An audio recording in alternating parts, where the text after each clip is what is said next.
All right, today we're diving into a type of exercise that feels less like a grueling workout and, well, more like you're defying gravity.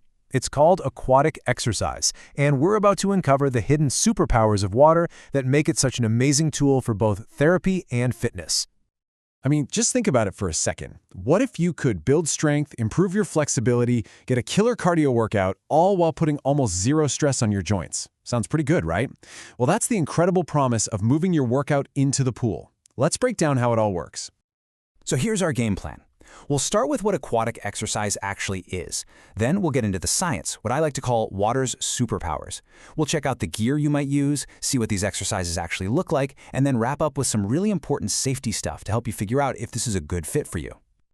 Okay, first things first. Let's get on the same page. What are we really talking about when we say aquatic exercise? You've probably heard the term, but what does it actually mean? So at its heart, it's all about using the special environment that water creates to hit specific therapeutic goals. This isn't just about swimming laps, you know? It's a really structured approach that covers everything from strength and balance to walking exercises, all done in a pool. And the goals are incredibly varied. For one person, it might be about gently getting a stiff joint moving again. For someone else, it's a way to build muscle without all the pounding of a land-based workout. It can help you relax, make it way easier to put weight on an injured limb, and maybe most importantly, it drastically lowers the risk of getting hurt while you're trying to get stronger. Okay, now for the really cool part. Why does working out in water feel so different? Well, it all boils down to a few basic laws of physics that give water some seriously awesome built-in superpowers. Let's get into them. So, superpower number one, and the one you're probably most familiar with, is buoyancy. This is that classic Archimedes principle. It's the upward push you feel from the water that works directly against gravity, and that is what creates that amazing feeling of being light as a feather. And this is where the magic really kicks in. Buoyancy literally offloads your body weight. If you're standing in water up to your hips, you're only bearing about half your weight. Go a little deeper, up to your chest, and that drops to just a third. And if you're in the water all the way up to your neck, your joints are only dealing with about 10% of your body weight. That is a massive amount of support. So why does this matter so much? Well, if you're dealing with joint pain, arthritis, or maybe you're recovering from an injury, this is a complete game changer. It lets you move and exercise in ways that would be way too painful or maybe even impossible on dry land. The water is basically doing the heavy lifting for you. All right, superpower number two is something called hydrostatic pressure. This is just the pressure that the water pushes on your body from all sides, and the deeper you go, the more you feel it. The easiest way to think about it is like a gentle, full-body compression sock. It's this constant, even pressure that helps push swelling out of injured areas and can actually improve your overall circulation. It's a therapeutic benefit you get just by being in the water. And finally, superpower number three, viscosity and drag. Viscosity is basically the thickness of water, the friction that its molecules create. That friction creates drag, and drag is the resistance you feel when you try to move through it. It's exactly why it feels so much harder to walk through a pool than to walk down the street.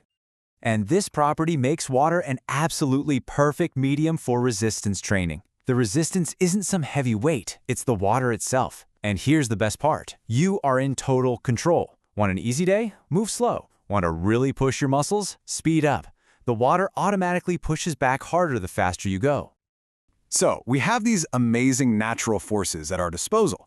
How do we actually fine-tune them to get the exact workout or therapy session we need? Well, that's where the equipment comes in. All the tools of the trade are designed to do one of two things, either amp up or dial down the effects of buoyancy and drag. It really just boils down to two main types of tools. On one hand, you have your support gear. We're talking about things like flotation belts, vests, and neck collars. They use buoyancy to help you float, making you feel even more weightless and stable. Then, on the other side, you've got your resistance tools. Think webbed gloves, fins, kickboards. These things increase your surface area, which ramps up the drag and makes your muscles work a whole lot harder. Okay, so we've got the science down and we've seen the gear. So, what does this all look like in practice? What do people actually do during an aquatic exercise session? Honestly, the possibilities are huge. Because the water is so supportive, it's a fantastic place for gentle stretching. A therapist can even provide hands-on resistance in ways that just aren't possible on a table. You can do strengthening for pretty much every muscle group, you can challenge your core stability, and you can get an amazing cardio workout with things like deep water running, all with zero impact on your joints. And here's a little pro tip that makes a huge difference. The water temperature really matters. For a session focused on flexibility and relaxing tight muscles, you want warmer water, maybe around 33 degrees Celsius. But if you're going for a high-intensity cardio workout, you'll want cooler water, somewhere between 26 and 28 degrees, to help your body stay cool and perform its best. Now, as fantastic as all this is, aquatic exercise isn't the perfect solution for absolutely everyone. And it's super important that we talk about safety and the situations where you might need to be cautious or avoid it altogether. So there are definitely some things to keep in mind. For instance, a serious fear of water can make you tense up, which kind of defeats the purpose of relaxation. Some neurological issues like ataxia can make balance in water tricky. And for people with certain heart or lung conditions, the pressure from the water means they need to be watched very closely by a professional.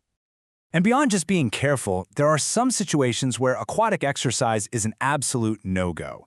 These are serious medical conditions where, for safety's sake, you have to stay on dry land. For instance, we're talking about conditions like unstable cardiac failure, any open wounds that aren't covered by a waterproof dressing, severe kidney disease, or a history of uncontrolled seizures. In these cases, the potential risks of being in the water are just too high. So, there you have it. We've seen how water's unique superpowers can create this incredible environment that takes the load off your joints, gives you perfectly adaptable resistance, and can help you heal. It's a medium that truly supports, resists, and helps the body recover. So, the question I'll leave you with is this: how could harnessing these properties change the way you move?